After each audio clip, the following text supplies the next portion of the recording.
When the people shouted, Hosanna, they were hailing Christ as king. That word means save now. And though in their minds they waited for an earthly king, God had a different way of bringing true salvation to all who would trust in Him. Maraming nagtitiwala, naniniwala ang mga taong ito kung bakit sunod ng sunod. Ang mga Pariseo nagtataka. Akala ng mga Pariseo ito, ginulo nila ang lusod. Akala ng mga Pariseo ito, no? Nung politika, bakit sino ba ito? Sino ba ang tao ito na dumating? Okay? Ano ang kanyang agenda? Ang kanyang agenda, ang kanyang dala-dala ay ang kaligtasan, ang kapayapaan. Okay?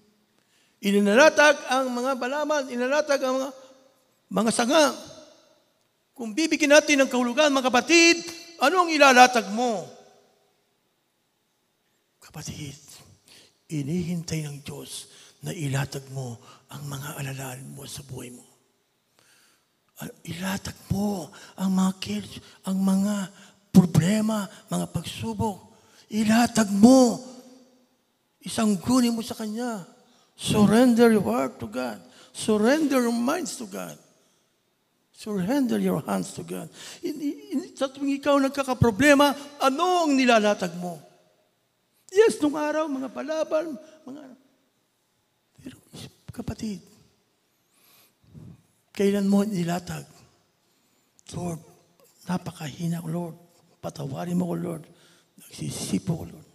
Lord, binubuli ako, Lord. Lord, patawarin mo ko pa, Lord.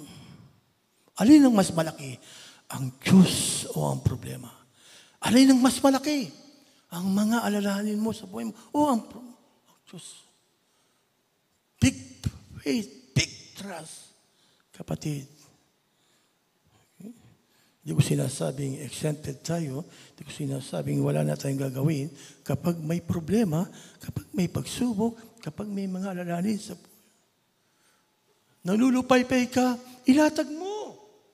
Nakakaranas ka ng parang nagsasawa ka, napapagod ka, tinatamad ka, ilatag mo. Lord, pasibagin mo ako. Hindi ito ang karapat-dapat sa'yo. Isipin mo, Jesus is always in control.